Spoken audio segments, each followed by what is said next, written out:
La flotte de patrouille hégémonique dérivait dans le vide près des portes du tribunal, telle une suite de juges silencieux. Le commandant Ketrol, debout sur la passerelle de son vaisseau amiral, observait les écrans du scanner, avec un ennui à peine dissimulé. En 50 cycles de service, il avait vu d'innombrables espèces se présenter à ses portes. Toutes s'étaient agenouillées, toutes s'étaient mottes et soumises.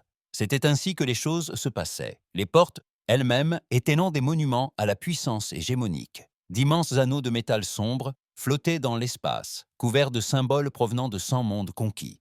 Ils marquaient la frontière entre l'espace libre et le territoire de l'hégémonie. Tout vaisseau qui les franchissait sans autorisation était détruit. Telle était la loi. Telle était la loi depuis 50 000 ans. Monsieur, nous avons une distorsion spatiale. Son, officier de détection a signalé quelque chose. Ketrol leva à peine les yeux. Procédure standard. Identifier le vaisseau et préparer les protocoles de subjugation. La distorsion s'amplifia. L'espace lui-même sembla se déchirer comme un tissu. À travers la blessure, une réalité émergea. La voix de l'officier des capteurs changea. La peur s'y insinua. Monsieur, le vaisseau? Il n'est pas dans notre base de données. Son design est totalement inconnu. Ketral regarda alors. Sur l'écran principal, un vaisseau flottait dans l'espace. Il n'avait rien de la beauté des vaisseaux hégémoniques. Il était dépourvu de courbes fluides et d'éléments décoratifs. Au contraire, il était anguleux et brutal. Une armure gris foncé recouvrait sa coque de plaques imbriquées. Des armes hérissaient chaque surface. On aurait dit un marteau. On aurait dit la guerre. Contactez-les, ordonna Ketral. Informez-les qu'ils ont pénétré dans l'espace hégémonique sans autorisation. Ils doivent se rendre immédiatement.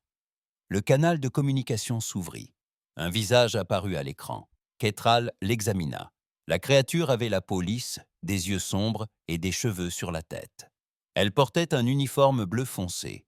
Son expression était calme, mais dure. Voici le capitaine Elena Vasquez du vaisseau de guerre terrien indomptable. Nous venons en paix, mais nous nous défendrons si nécessaire.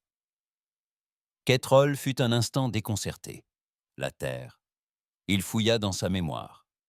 Oui, il existait un monde nommé Terre dans les archives. Elle avait été classée comme primitive et mise en quarantaine il y a 12 000 ans. Les espèces primitives ne construisaient pas de vaisseaux de guerre de ce genre. Vous parlez de paix tout en portant des armes, lança froidement Ketterol.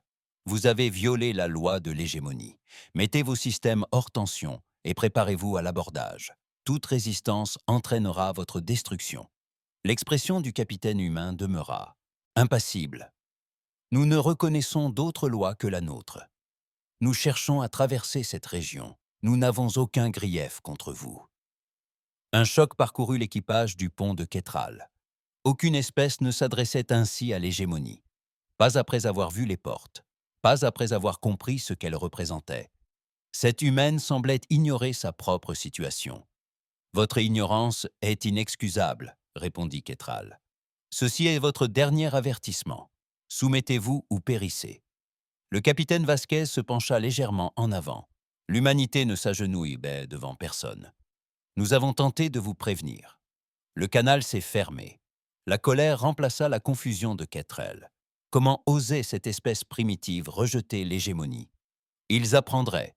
Ils apprenaient toujours. Tous les vaisseaux ouvrent le feu. Désactivez d'abord leurs moteurs. Nous emmènerons les survivants pour interrogatoire. 3 croiseurs hégémoniques ont ouvert le feu. Rayons plasma et salves de missiles ont traversé la distance entre les flottes. Ils ont touché le vaisseau humain. Les explosions ont illuminé l'espace comme de nouveaux soleils. Lorsque la lumière s'est dissipée, l'indomptable était toujours là. Ses boucliers avaient tenu bon. Non seulement ils avaient tenu bon, mais ils semblaient à peine affectés. Le blindage ne présentait aucun dommage. « Impossible », murmura Ketral. « Non, ce vaisseau ne peut pas résister à une telle puissance de feu. » L'indomptable pivota lentement. Des sabords, le long de sa coque, se mirent à luire d'une lumière bleu-blanc. Ketral ressentit soudain de la peur, une peur véritable, une peur qu'il n'avait pas éprouvée en des décennies de service. Manœuvre d'évitement. Tous les vaisseaux, urgence. Le vaisseau humain ouvrit le feu. Ses armes étaient sans précédent dans les archives de l'hégémonie. Des faisceaux d'énergie concentrés transpercèrent les boucliers du croiseur, comme s'ils étaient invisibles. Ils déchirèrent le blindage comme du papier. Un croiseur explosa. Un autre se brisa en deux. Le troisième se mit à tournoyer de façon incontrôlable, son atmosphère s'échappant par une douzaine de brèches. L'engagement dura 7 secondes. Ketrol, figé sur sa passerelle, contemplait la destruction.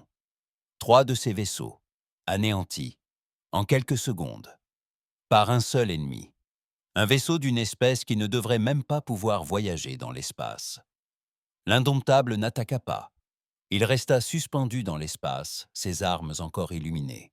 Un message apparut sur l'écran de Ketrol. 5 mots seulement. Nous vous avons offert la paix. Puis l'espace s'est à nouveau distordu. Le vaisseau humain a disparu dans le vide quantique, laissant derrière lui des débris fumants et des épaves, des questions, la première fissure en 50 000 ans d'hégémonie ininterrompue. Dans le silence qui suivit, l'officier de communication de Ketral prit la parole à voix basse. « Monsieur, nous recevons des transmissions d'urgence de tout le secteur. D'autres patrouilles signalent des rencontres similaires. Le vaisseau humain semble avoir été présent à plusieurs endroits simultanément. » Ketrol s'affaissa dans son fauteuil de commandement. Ses mains tremblaient.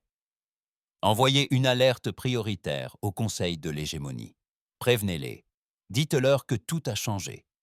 À travers la galaxie, dans les camps d'esclaves et les camps de travail, dans les colonies forcées de servir l'hégémonie. » Depuis des générations, des rumeurs se répandaient. Des rumeurs plus rapides que la lumière. Des rumeurs concernant un vaisseau venu de nulle part. Des rumeurs selon lesquelles les maîtres pourraient s'enseigner. Des rumeurs laissant entendre qu'après 50 000 ans, l'espoir renaît enfin. Le Conseil des Ascendants se réunit en session d'urgence pour la première fois en 3000 ans. Le Conseil des Ascendants se réunit en session extraordinaire pour la première fois en 3000 ans. 7 représentants de 7 espèces anciennes siégeaient dans la grande chambre de Xantar Prime, le monde trône au cœur de l'espace hégémonique. La chambre elle-même était un monument à leur puissance, des murs faits de matière neutronique comprimée. Des sols témoins de la soumission de 1000 races, un plafond sculpté dans un unique cristal issu d'une étoile mourante. Le haut ascendant Vormal était le plus âgé d'entre eux. Il avait vécu 12 000 ans, maintenu en vie par une technologie qui tenait la mort à distance. Il avait vu l'ascension et la chute des civilisations. Il avait vu des espèces émerger de leur monde d'origine, pleines d'espoir et d'ambition, pour ensuite s'agenouiller devant la puissance hégémonique. Toujours, elles s'agenouillaient jusqu'à présent. « Expliquez-moi ce désastre !» exigea l'ascendant Trénix, sa forme cristalline pulsant d'une lumière furieuse.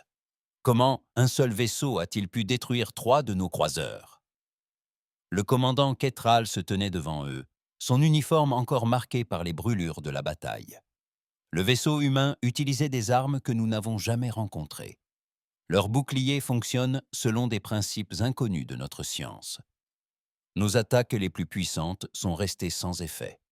Un seul vaisseau, dit Formal d'une voix calme.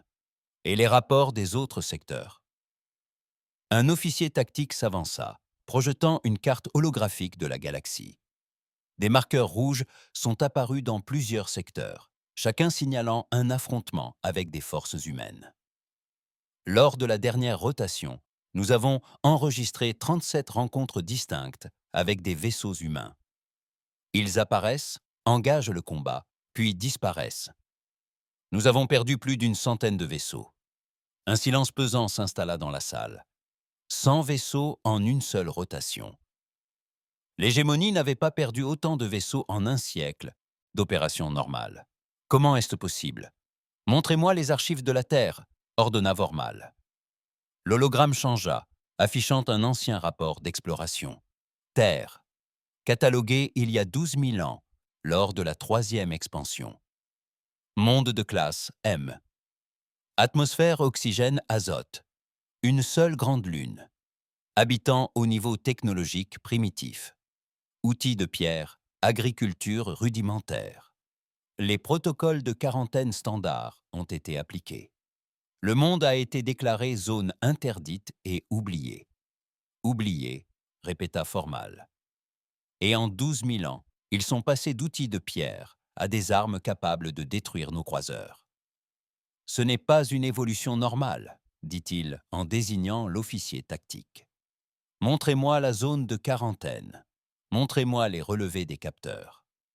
L'hologramme effectua un zoom sur une région de l'espace entourant le système solaire terrestre. D'étranges motifs se propageaient dans les données. Distorsion temporelle, anomalie spatiale. La réalité elle-même semblait déformée par cette région. Quelqu'un a manipulé ce monde, dit lentement Formal. Quelqu'un l'a caché, protégé. Lui a laissé le temps d'évoluer sans notre intervention. Qui oserait demanda Trenix. Le regard ancien de Vormal était absent. Quelqu'un qui se souvenait de ce que nous étions. Quelqu'un qui croyait encore en la liberté. Avant que les autres ne puissent l'interroger, des alarmes retentirent dans toute la salle. Le visage de l'officier tactique pâlit. Haute ascendance, nous recevons des rapports du secteur de Ketri. Il y a une rébellion. Les colonies d'esclaves se soulèvent. Ils possèdent des armes humaines, de la technologie humaine, davantage d'alarmes, davantage de rapports. La carte holographique commençait à se couvrir de marqueurs d'avertissement. Des rébellions éclataient sur une douzaine de mondes. Des révoltes d'esclaves éclataient dans les colonies minières. Des évasions se produisaient dans les centres de détention. Et partout, le même schéma se répétait. Des vaisseaux humains apparaissaient, distribuaient des armes, puis disparaissaient. Les forces hégémoniques pourraient réagir. Ils ne se contentent pas de nous combattre, réalisa Vormal. Ils libèrent nos esclaves. Ils détruisent tout notre système de contrôle. Trenix se leva. Alors nous devons répondre avec une force écrasante. Rassemblons la grande armada. Montrons à ces humains ce qui arrive à ceux qui défilent l'hégémonie. Les autres ascendants approuvèrent. La grande armada n'avait pas été déployée depuis 5000 ans. 10 000 vaisseaux représentant la puissance militaire combinée de l'hégémonie. Aucune force dans la galaxie ne pouvait lui résister. Mais Vormal restait silencieux, étudiant l'écran holographique. Il voyait quelque chose que les autres ne voyaient pas. Les attaques humaines n'étaient même pas aléatoires. Elles suivaient un schéma précis. Elles ciblaient des lieux spécifiques, dépôts de ravitaillement, centres de communication, monde esclavagiste. Les humains ne cherchaient pas à conquérir, mais à briser les chaînes. Au cours de sa longue vie, Vormal avait déjà vu cette stratégie. 50 000 ans auparavant, lorsque l'hégémonie était encore jeune, lorsqu'ils avaient combattu leur propre maître, lorsqu'ils s'étaient jurés de ne jamais devenir ce qu'ils avaient vaincu. Mais les promesses s'oublient facilement au fil des millénaires. Le pouvoir se justifie aisément. Le contrôle était facile à maintenir, jusqu'à ce que quelqu'un vous rappelle à quoi ressemblait la liberté. À bord de l'Indomptable, le capitaine Vasquez se tenait dans sa salle de repos avec le docteur Marcus Chen, le chef scientifique du vaisseau. Un écran holographique affichait les résultats de leur première frappe. 3 patrouilles hégémoniques détruites. 5 colonies d'esclaves libérées. Armes et ravitaillements livrés au mouvement de résistance sur une douzaine de mondes. L'hégémonie va riposter avec tout ce qu'elle a. C'est déjà fait, dit Chen d'une voix calme. Nous avons réveillé un géant endormi. Vasquez acquiesça. C'était le plan depuis le début. Nous ne pouvons pas les combattre seuls. Mais nous pouvons montrer aux opprimés que les maîtres ne sont pas invincibles. Nous pouvons leur redonner espoir. Nous pouvons leur donner une chance. Chen se tourna vers elle. Helena, il y a quelque chose que tu dois savoir. À propos de la Terre. À propos de la raison de notre mise en quarantaine. Il afficha un autre écran. Des archives anciennes. Des fichiers cachés. Il y a 12 000 ans, Un scientifique hégémonique du nom d'Alet est venu sur Terre. Il fut horrifié par ce qu'était devenu l'hégémonie. Il ne pouvait l'empêcher, mais il pouvait sauver une espèce, lui donner la chance d'évoluer différemment. Alors, il plaça la Terre dans une bulle temporelle, invisible aux capteurs, protégée des interférences. Et il laissa derrière lui autre chose. La connaissance. La technologie. Non pas donnée librement, mais dissimulée dans notre code génétique, attendant que nous évoluions suffisamment pour la révéler. Vasquez contempla les données. Nous ne sommes pas une espèce naturelle. Nous sommes entièrement naturels, répondit Chen. Mais nous avons reçu un don, une voie différente. La technologie de l'hégémonie est ancienne, stagnante, immuable. La nôtre est jeune, innovante, adaptable. Nous avons résolu des problèmes qu'ils n'ont jamais songé à remettre en question. Nous avons créé des armes qu'ils n'ont jamais imaginées. Non pas parce que nous sommes supérieurs, mais parce que nous sommes différents. Il marqua une pause, l'air soucieux. Et maintenant, nous devons utiliser ce don pour abattre un empire qui règne depuis 50 000 ans. La question est, que deviendrons-nous dans ce processus? Vasquez contempla, les étoiles par le hublot. Là-bas, quelque part, l'hégémonie rassemblait ses forces. Là-bas, quelque part, des esclaves se soulevaient, le cœur empli d'espoir. Et quelque part, un empire antique commençait à comprendre que son heure touchait peut-être à sa fin. Nous deviendrons ce que nous choisirons de devenir, déclara-t-elle enfin, et nous choisissons la liberté. La vérité se répandit à travers la galaxie plus vite que l'hégémonie ne put la contenir. L'indomptable n'était pas seul. 37 vaisseaux de guerre humains supplémentaires apparurent dans l'espace hégémonique lors d'une frappe coordonnée. Chacun portait le même message. Chacun combattit avec la même efficacité dévastatrice. Chacun libéra des esclaves et distribua des armes, avant de disparaître dans l'espace quantique. Sur la planète minière de Keteris 7, Zira se tenait parmi les siens, tandis qu'un vaisseau humain descendait des nuages.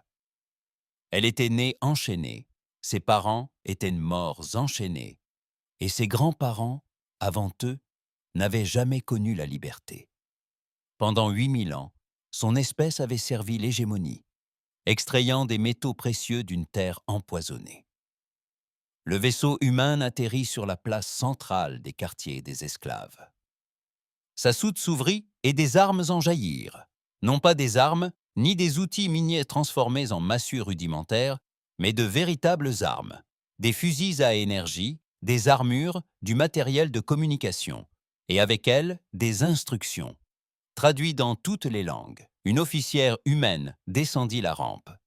Jeune, à peine 30 cycles à peine, son regard exprimait quelque chose que Zira n'avait jamais vu chez les superviseurs de l'hégémonie, le respect. « Je suis le lieutenant Sarah Chen. Nous venons de la Terre. Nous étions comme vous. Nous vivions sous la menace de la domination, mais nous avons choisi de résister. Aujourd'hui, nous vous offrons le même choix. Prenez ces armes. Prenez votre liberté. Ou restez enchaînés. Le choix vous appartient. » Zira s'avança. Sa main, marquée par des décennies de travail dans les mines, se porta vers un fusil. Il était lourd, puissant.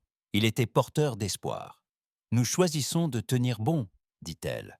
Derrière elle, des milliers de voix reprenèrent ces mots en écho. « Nous choisissons de tenir bon. » La riposte de l'hégémonie fut rapide et brutale.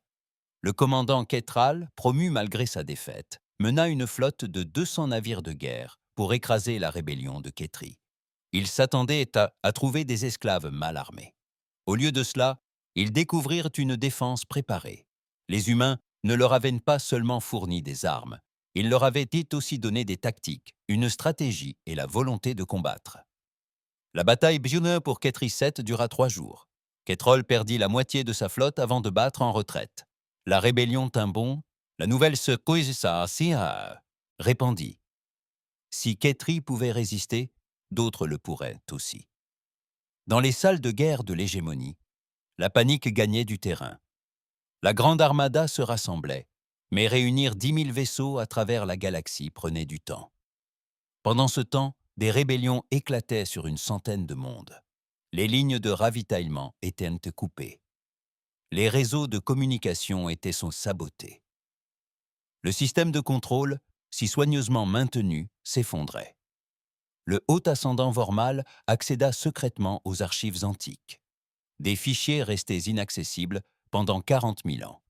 Des fichiers qui révélaient la vérité sur les origines de l'hégémonie. Il lut les récits de la guerre de libération, lorsque 7 jeunes espèces s'étaient unies pour renverser leurs oppresseurs. Il lut les promesses qu'elles avaient faites. Ne jamais devenir des tyrans, ne jamais oublier la valeur de la liberté, ne jamais soumettre autrui. À la lecture de ces promesses, il ressentit une émotion qu'il n'avait pas éprouvée depuis des millénaires, la honte. Les humains proposèrent des conditions. Le capitaine Vasquez les diffusa sur tous les canaux de l'hégémonie. Abolition totale de l'esclavage, libre passage pour toutes les espèces, gouvernement démocratique, aucune vengeance pour les crimes passés, uniquement une exigence de changement.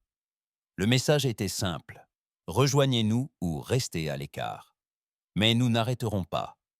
Le Conseil des Ascendants rejeta les conditions à l'unanimité. Tous, sauf Vormal qui s'abstint. Ils allaient faire payer à ces humains le prix de la rébellion. La Grande Armada les écraserait. L'ordre serait rétabli. Mais 3 des 7 espèces hégémoniques retirèrent discrètement leur soutien. Leurs représentants se rendirent secrètement auprès de Vormal. Ils avaient consulté les mêmes archives que lui. Ils se souvenaient des mêmes promesses. Ils étaient las de dominer. La Grande Armada se lança avec 7000 vaisseaux au lieu de 10 000, une force toujours écrasante, suffisante pour anéantir la flotte humaine et toute rébellion. Ils mirent donc le cap sur la nébuleuse céleste où, selon les renseignements, une flotte humaine se rassemblait. Ketrel commandait l'avant-garde. Cette fois serait différente. Cette fois, ils étaient en supériorité numérique. Cette fois, ils avaient analysé l'armement humain et ajusté leurs boucliers. Cette fois, ils allaient gagner.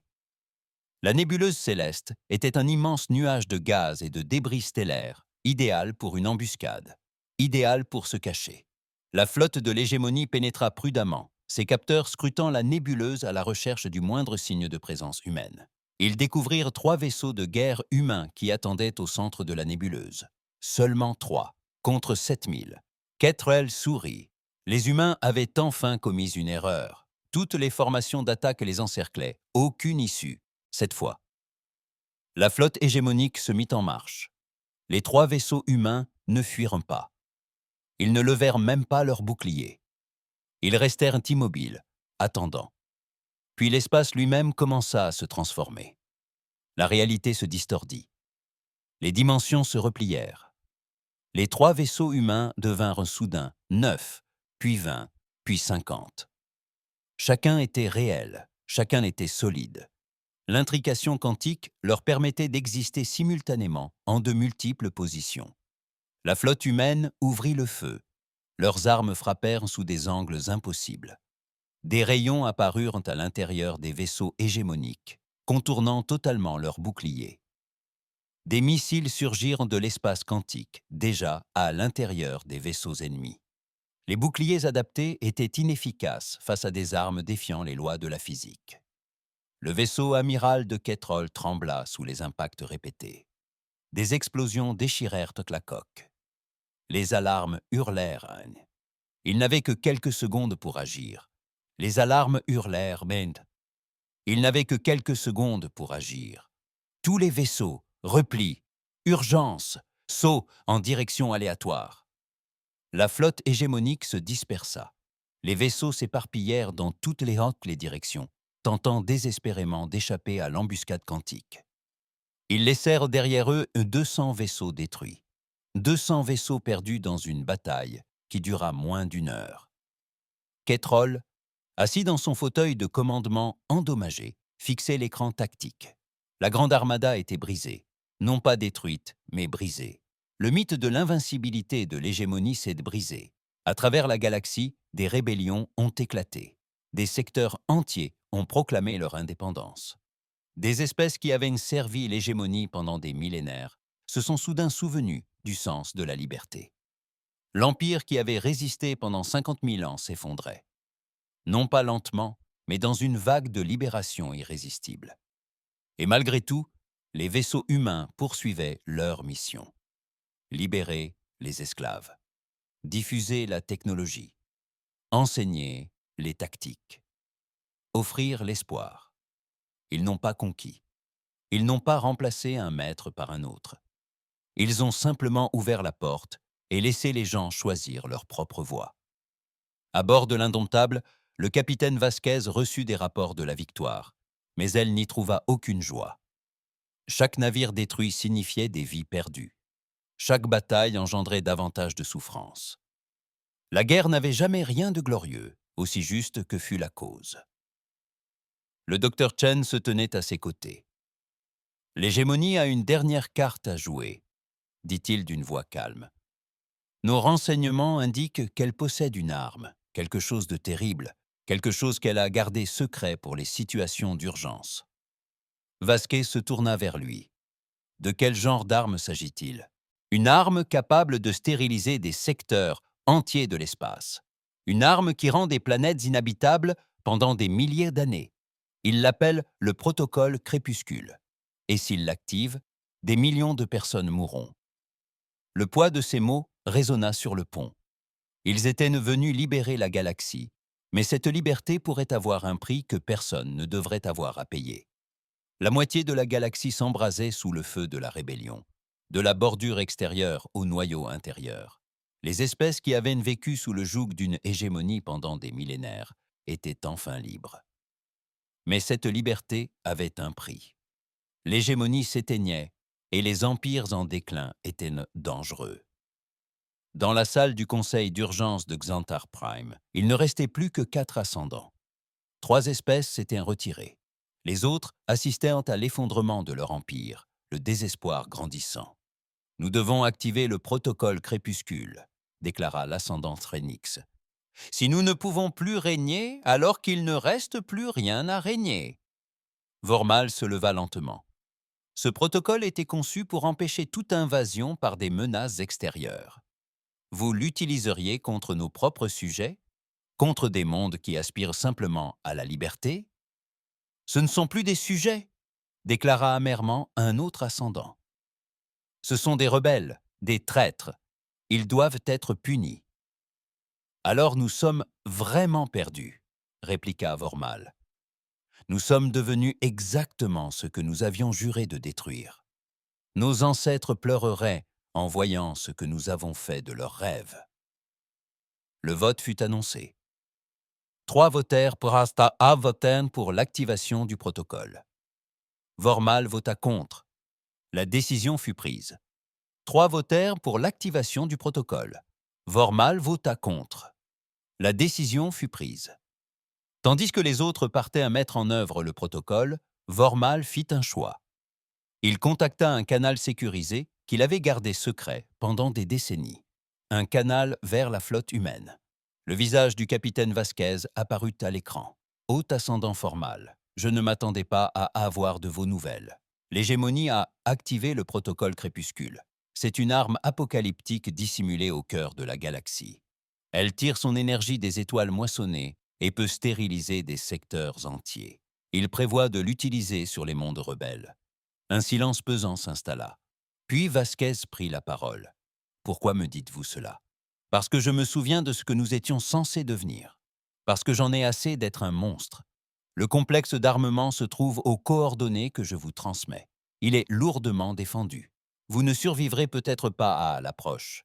Mais si vous ne tentez rien, des millions de personnes mourront. Voulez-vous nous aider? Demanda Vasquez. Vormal contempla les murs antiques qui l'entouraient, des murs, bâtis sur la souffrance d'innombrables espèces. Je ferai ce que je pourrai, mais je suis vieux, et je ne suis qu'un. Une seule personne suffit, répondit Vasquez.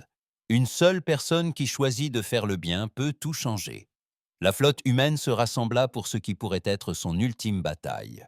200 vaisseaux à présent. Des vaisseaux humains rejoints par des espèces libérées. Des vaisseaux de guerre Ketri volaient aux côtés de croiseurs terriens. D'anciens esclaves se tenaient aux côtés de leurs libérateurs. Une alliance née non de la conquête, mais d'un espoir partagé. Ils ont sauté jusqu'au cœur de la galaxie. Le voyage a duré des heures. Une alliance née non de la conquête, mais d'un espoir partagé. Ils ont sauté jusqu'au cœur de la galaxie. Le voyage a duré des heures. À leur arrivée, ils découvrirent un cauchemar. Le complexe du crépuscule était immense. Des anneaux de plateformes armées l'entouraient. Des milliers de systèmes de défense automatisés. Et derrière eux, les derniers vestiges de la flotte hégémonique, 5000 vaisseaux livrant leur ultime bataille. Le combat s'engagea immédiatement. L'espace fut un véritable déluge de feu. Des vaisseaux explosèrent de part et d'autre. La flotte alliée se battait avec acharnement. Chaque seconde de retard était une seconde de plus pour le chargement des armes. Chaque vaisseau perdu était un sacrifice pour tenter d'empêcher un génocide. Vasquez observait la scène tactique. Ils étaient en train de perdre. Pas rapidement, mais c'était certain. Les défenses hégémoniques étaient trop puissantes. Ils n'atteindraient pas l'arme à temps. « Capitaine! Docteur !» appela Chen depuis son poste. « J'ai une idée. Les moteurs quantiques qui nous permettent de traverser l'espace. Si nous les surchargeons, nous pouvons créer un couloir direct à travers les défenses jusqu'à l'installation d'armement. » « Le vaisseau survivra-t-il à la surcharge ?» demanda Vasquez, bien qu'elle connaisse déjà la réponse. Chen secoua la tête. « Le couloir sera stable pendant une trentaine de secondes. Le temps d'une équipe d'intervention, mais le vaisseau qui le crée sera piégé dans le flux quantique. Il ne reviendra pas. » Vasquez se leva. « Alors, faisons en sorte que chaque seconde compte. Tous prêts pour l'évacuation d'urgence. Chen, tu viens avec moi.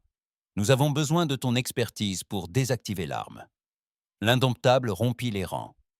Il accéléra vers le cœur des défenses hégémoniques. Les tirs ennemis se concentrèrent sur le vaisseau isolé.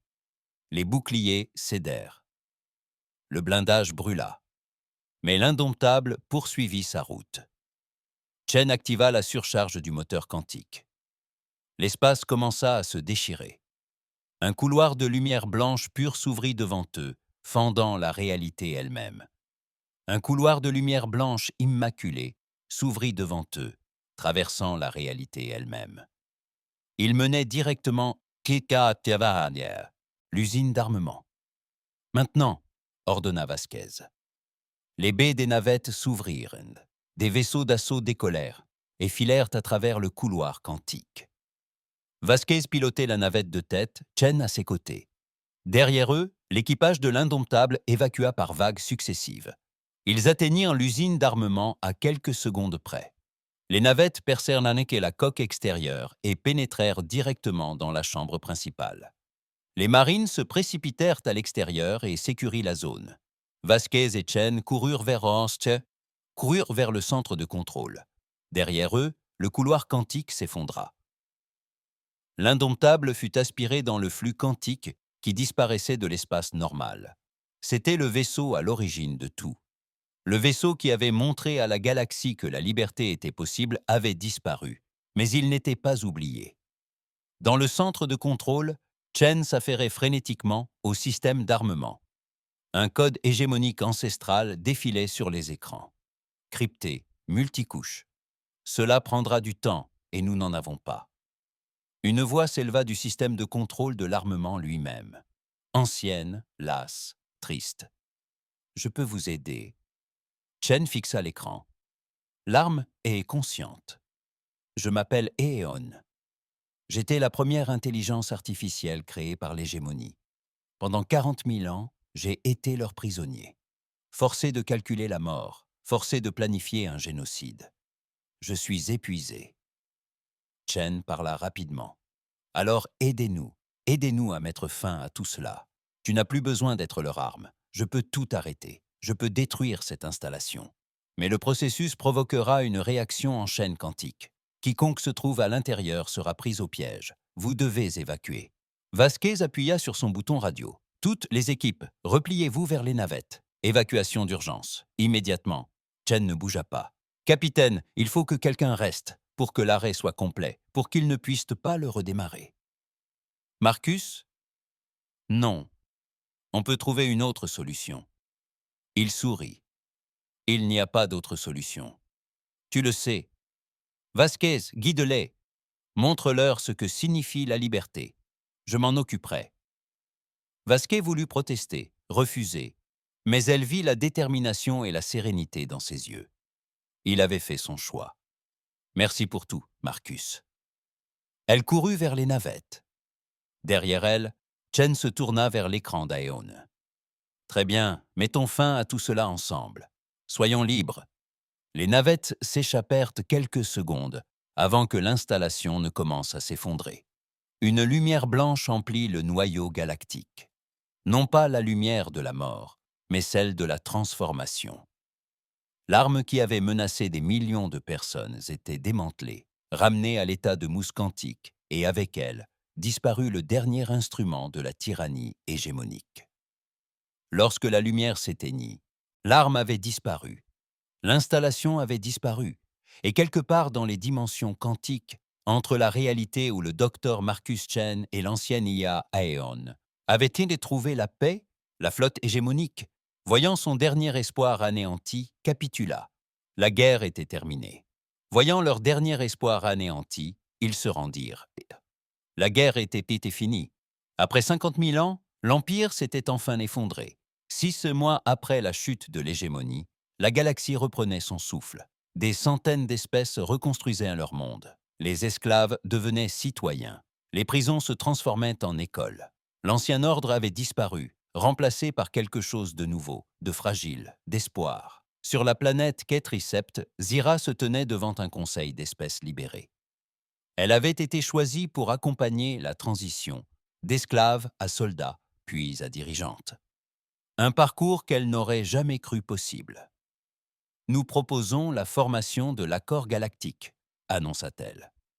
Une fédération démocratique où chaque espèce a voix au chapitre.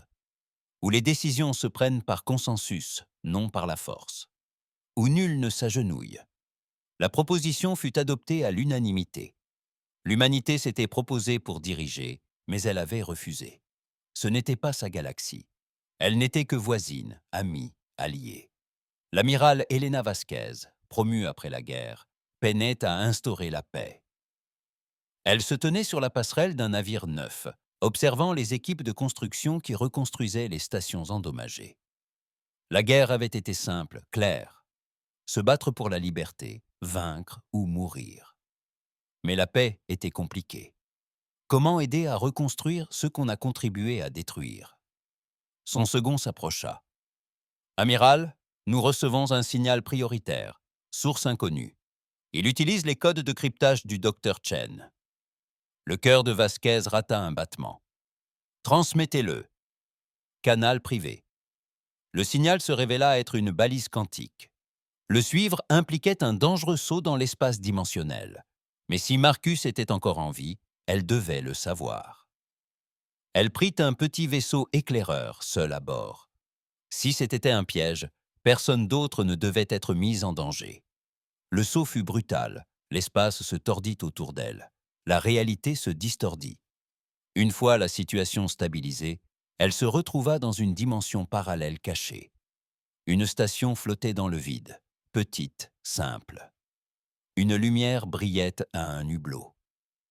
Elle s'y amarra et y pénétra avec précaution. À l'intérieur, elle trouva le docteur Marcus Chen, vivant, inchangé. Il sourit en la voyant. « Marcus, comment ?»« Aéon m'a sauvé. Lorsque la station s'est effondrée, elle m'a aspiré dans l'espace quantique. Cela m'a montré quelque chose, Helena. Quelque chose que l'hégémonie savait mais qu'elle dissimulait. » Il désigna un écran. On y voyait la galaxie vue dans Ao. Mais au-delà de la galaxie, d'autres lumières brillaient. D'autres galaxies. Et entre elles, quelque chose de sombre se mouvait. Quelque chose d'immense. L'hégémonie n'a pas commencé par des conquérants, expliqua Chen. À l'origine, nous étaient des défenseurs.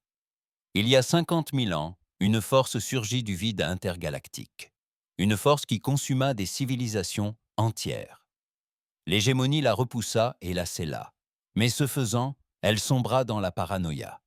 Elle se persuada que seul un contrôle absolu pourrait empêcher une nouvelle invasion. Vasquez fixa l'écran. Est-ce que ça va revenir? Les sceaux s'affaiblissent. Et on les surveille depuis des millénaires. Dans une décennie, peut-être deux, ils céderont. Ce que l'hégémonie a emprisonné reviendra. Et vous voulez qu'on se prépare, dit Vasquez d'une voix calme. Je veux qu'on ait le choix.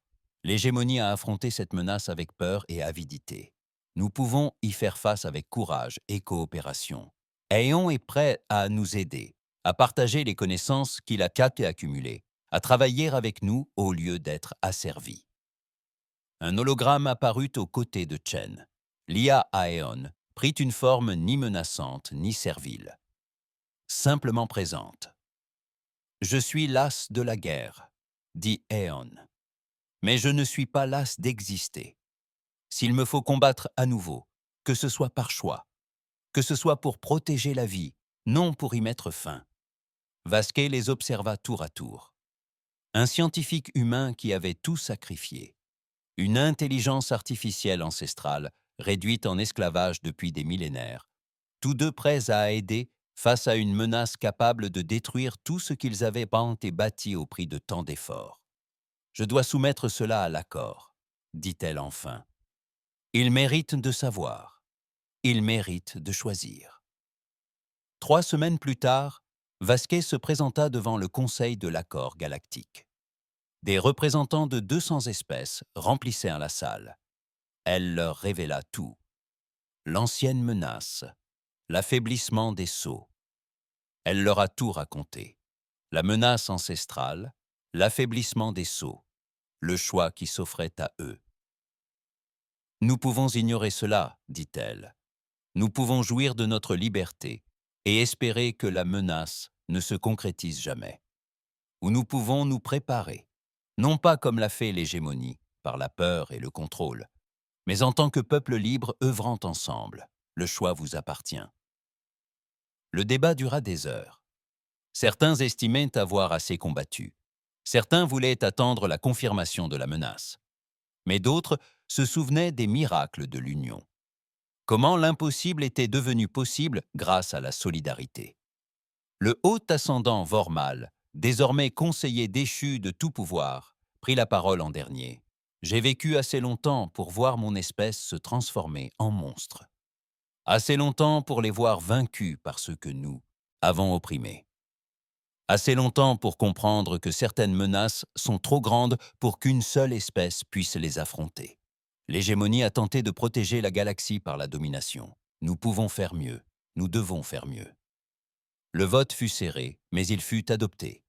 L'accord galactique se préparerait non pas à la guerre, mais à la défense, non par la peur, mais par la coopération. Des vaisseaux provenant d'une centaine de mondes entamèrent des exercices d'entraînement conjoints. Les technologies étaient partagées librement. Des réseaux de défense étaient mis en place. Et, au cœur de tout cela, les humains travaillaient aux côtés des espèces qu'ils avaient tournées libérées, se préparant à toute éventualité. Vasquez se tenait sur le pont d'observation du nouveau quartier général de l'accord, observant le convoi de vaisseaux. Chen se tenait à ses côtés, ayant rejoint la flotte. La présence d'Aéon résonnait dans les systèmes du vaisseau. Il n'était plus prisonnier, mais partenaire. « Penses-tu que nous puissions gagner ?» demanda Chen d'une voix douce. Vasquez observa une formation de chasseurs interespèces exécuter une manœuvre parfaite. Des pilotes Ketri volant aux côtés d'humains. D'anciens soldats de l'hégémonie s'entraînant avec leurs anciens ennemis. Une unité née non de la conquête, mais du choix. « Je ne sais pas si nous pouvons gagner, » répondit-elle. « Mais je sais que nous y ferons face ensemble. Des peuples libres qui font leur propre choix, cela mérite qu'on se batte pour cela. Cela mérite qu'on meure pour cela, s'il le faut. » Elle se tourna vers lui. L'indomptable surgit de nulle part et la galaxie oublia ses maîtres. Mais la suite n'est pas une question d'oubli. Il s'agit de se souvenir.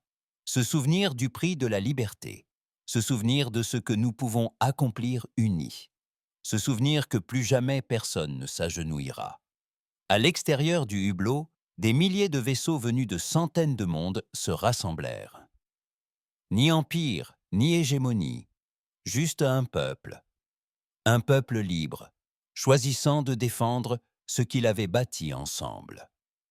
Les maîtres à la veille ont été oubliés, mais les défenseurs resteraient dans les mémoires. Et lorsque les ténèbres viendront d'au-delà des étoiles, elles ne trouveront pas une galaxie divisée. Elles trouveront l'unité. Elles trouveront une galaxie divisée. Elles trouveront l'unité. Ils trouveraient le courage. Ils trouveraient l'espoir. Et l'espoir, ils l'avaient appris, était l'arme la plus puissante de l'univers. Les vaisseaux entamèrent leur saut vers la bordure extérieure, prêts à renforcer les sauts ancestraux, prêts à affronter ce qui les attendait dans le vide, prêts à protéger ensemble leur liberté chèrement acquise.